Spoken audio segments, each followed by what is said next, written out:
your hand up if you can hear me. Amazing.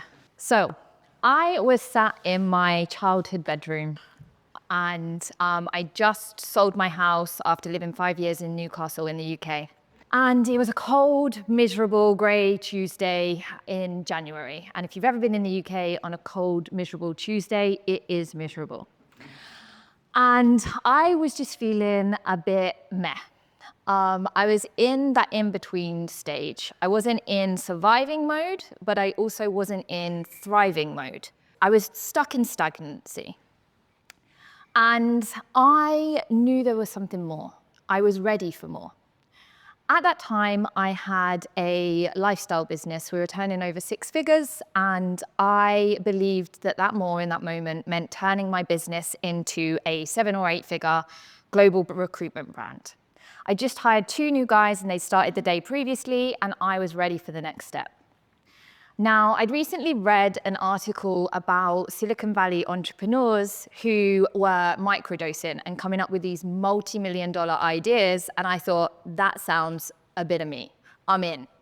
So I asked my friend to get me some psilocybin, and she told me to take 2 drops. Now, I'm in my childhood bedroom, I have my notebooks down the side of me, and I'm ready to write my business plan. At the time, I had a very ADHD mind, and my mind just couldn't comprehend writing a business plan. So I needed a little bit of help, and it was before ChatGPT existed. So here I am with my psilocybin and my notebooks, ready to create that next step. Now, my friend told me to take 2 drops. Now, I don't know if any of you have taken psychedelics, but 2 drops is quite a lot. However, I didn't understand the concept of 2 drops. And the vial that she gave me came with a pipette. And I took 2 pipettes worth. There's some shocked faces in the audience. Yeah, you know what I'm talking about. If you don't, it's about the equivalent of a heroic dose of 25 grams of mushrooms. Yeah. In my childhood bedroom with my mum and dad downstairs. Just safe to say my business plan did not get written. However, what did happen was I was handed a key. I was handed a key to my soul, and I was handed a key to remember who I am. After that Tuesday, everything changed.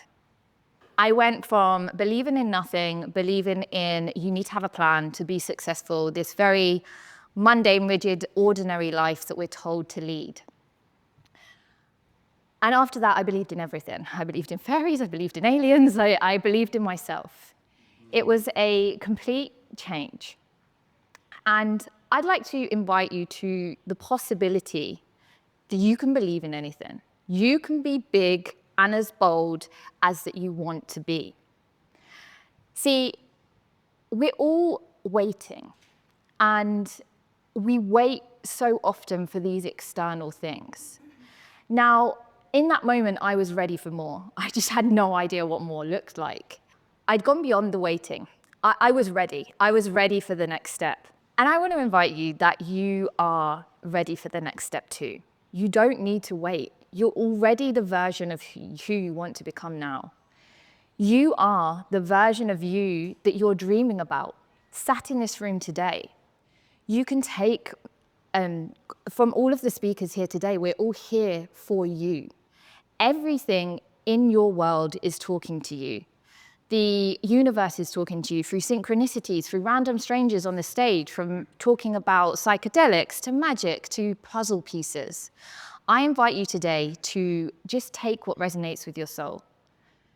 Now, I learned a lot throughout this process, and the biggest thing that I can offer to you is just trusting in yourself.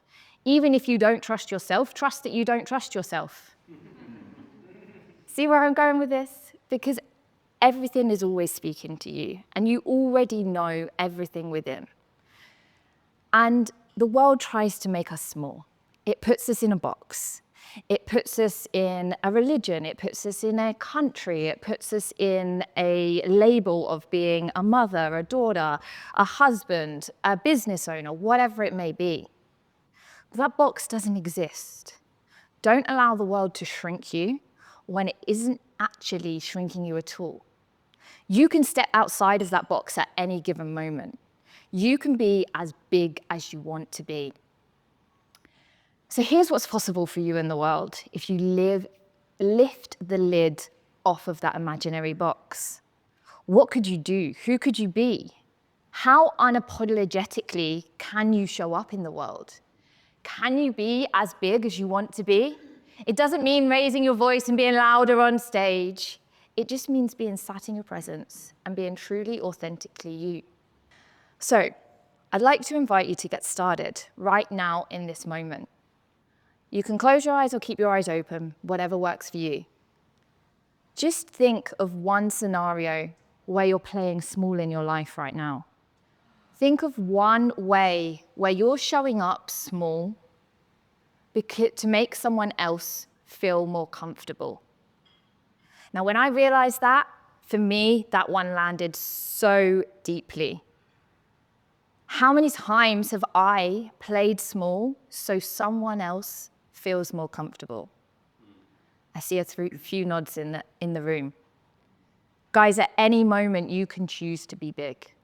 My wish for you and this world is to be unapologetically you. Know that it is your world, it is your universe. Everything you are receiving is a sign for you. It is a sign for you to be big, it is a sign for you to be bold, and it is a sign for you to truly be unapologetically exactly who you want to be. Bigness is your birthright. Light up the room with the full spectrum. Thank you.